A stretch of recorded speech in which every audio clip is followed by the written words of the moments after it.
Salut à tous, aujourd'hui je vous parle du sweeper de chez Salmo.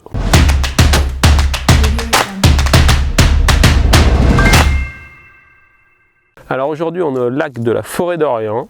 Je ne connais pas spécialement, mais on a traversé en face de la mise à l'eau et on a trouvé cette grande zone d'herbier, de potamo notamment. Et ça paraît être un endroit vraiment sympa pour pêcher au sweeper. Le sweeper c'est un jerkbait, ça pêche peu profond et il va nous permettre de pêcher entre les potamos et au-dessus des herbiers immergés.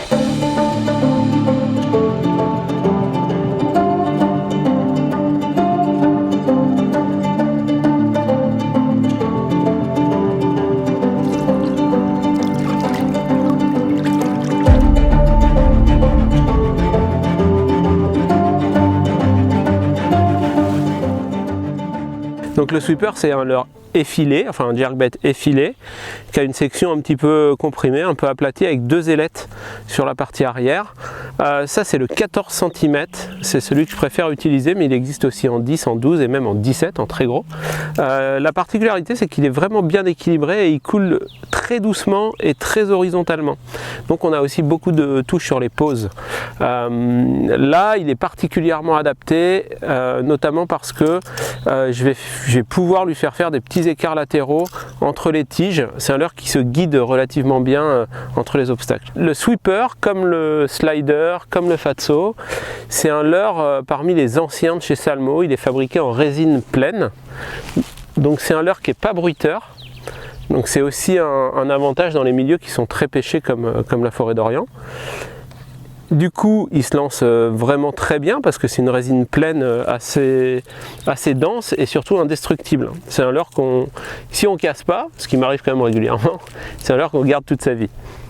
Alors pour cette pêche au sweeper, là je l'ai mis sur une TR en 40-120.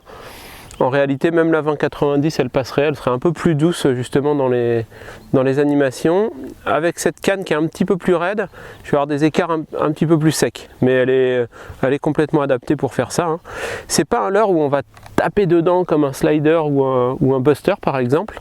Donc même avec une canne un poil forte, un poil lourde, c'est pas très dérangeant parce que les mouvements sont très réduits quand on pêche au sweeper. Donc évidemment sur une canne de cette taille, enfin de cette puissance, on met un moulinet un peu important. Là c'est un Super Duty 300. Dessus j'ai une grosse tresse, ça doit être une 28 centième. Il n'y a pas de prime à la finesse, hein, pas du tout, c'est une pêche au jerk, donc une pêche assez forte on va dire.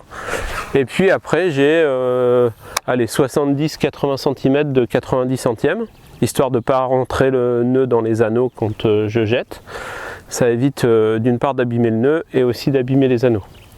Et éventuellement que ça s'accroche et qu'on casse. Donc voilà pour le combo.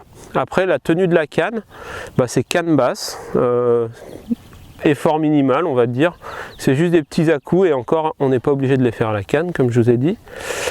Par contre si on veut resserrer un petit peu l'amplitude de la nage et ralentir l'action, on va pouvoir le faire canne légèrement haute, c'est à dire que là je vais obtenir quelque chose quasiment sur place. Si je tiens ma canne entre 9h et 10h on va dire, je vais obtenir quasiment un sur place, donc ça peut avoir son intérêt si on pêche des postes assez précis, un arbre mort, une pile de pont, n'importe quelle structure. Je vais tenir ma canne légèrement haute et puis je vais mettre des petits à-coups en faisant attention de bien détendre à chaque fois pour lui permettre justement de glisser sur le côté, de décrocher. Là on est typiquement sur une prospection d'un grand champ d'herbier. J'ai pas d'intérêt de pêcher particulièrement doucement, donc je vais pêcher plutôt canne basse, je vais faire plutôt des à-coups à la canne. Je bats du terrain quoi. Je bats du terrain et je cherche à faire des grands jerks pour qu'ils soient perçus de loin et perçus d'un poisson qui serait caché par les herbes ou qui serait un petit peu plus profond. Et là je veux clairement faire du bruit, que mon leurre soit repéré, soit vu. Donc je suis plutôt dans cette dynamique là. Alors ça prend pas que des gros poissons le sweeper 14. Hein. J'ai eu l'attaque, je l'ai vu l'attaque. Il doit faire... Le leurre fait un tiers de la taille du brochet. On a un tout petit poisson qu'on va même pas toucher à la main pour pas lui enlever le mucus. Je vais juste attraper par l'hameçon et je vais le décrocher dans la foulée comme ça. Hop.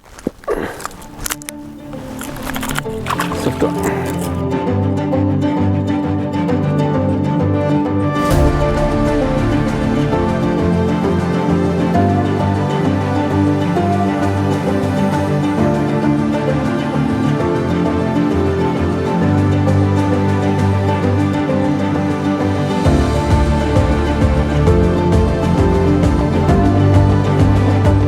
il est là. J'avais vraiment un beau poisson derrière. Hop, il l'a vu, il y va. Regarde. Oh. Il m'a vu. Il était à 2 doigts de le prendre.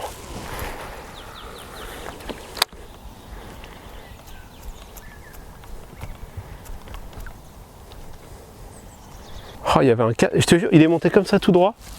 Il a collé le nez, mais il était déjà parti, il est revenu une fois. Il est monté tout droit, il a collé le nez dessus. Il a accéléré, il ne l'a pas pris. Pouah, dommage, j'ai le palpitant à 200 000. Vraiment un joli poisson. 80 quoi, je pense.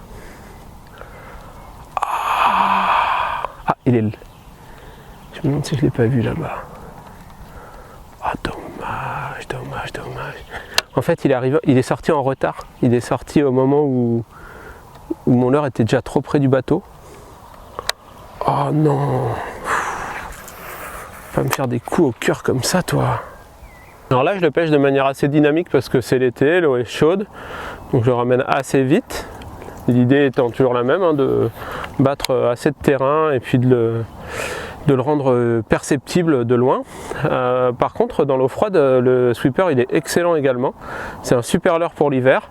Et dans ce cas-là, on ralentit un petit peu le jerk, on fait des trucs un peu plus mous, un peu plus lents. Et c'est vraiment très efficace aussi.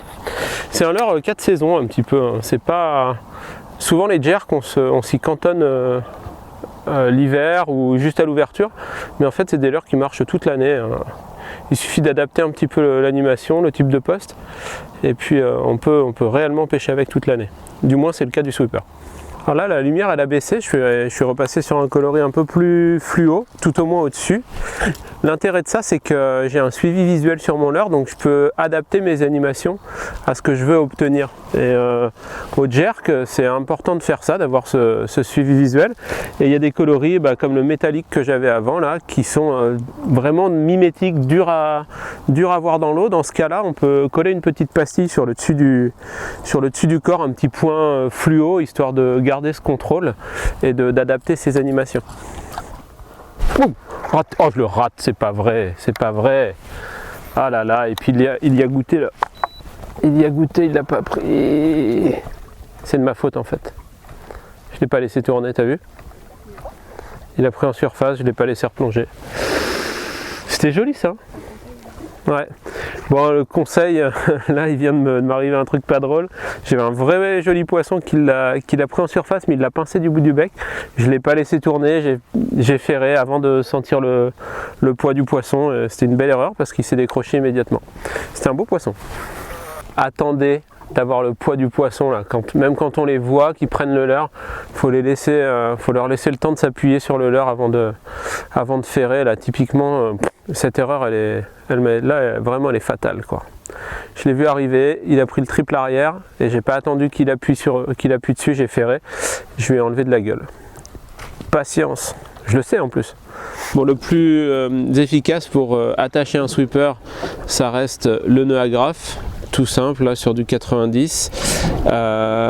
L'avantage et le truc nécessaire on va dire sur un sweeper, c'est qu'il y ait de la liberté de mouvement, donc c'est qu'il soit pris soit dans une agrafe soit dans un nœud agrafe, parce que c'est un jerk et qu'on va, en rendant un petit peu de liberté, lui permettre de faire des grands écarts latéraux. S'il est attaché vraiment serré devant, on va se couper un peu de ce côté de décalage.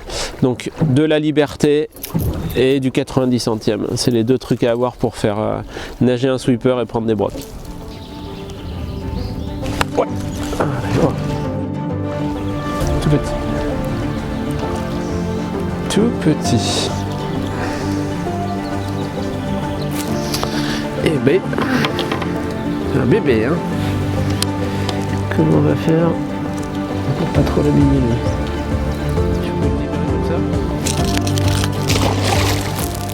J'espère que cette courte vidéo sur le sweeper vous a plu.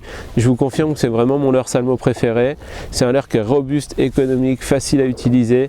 Ça coûte pas grand chose d'en avoir un ou deux dans sa boîte et ça peut vous tirer de situations mal embarquées. Je vous dis à bientôt pour de nouveaux tutos, de nouvelles vidéos. Dites-nous dans les commentaires quel format vous préférez. Et puis n'oubliez pas de vous abonner à Fish and Chip TV.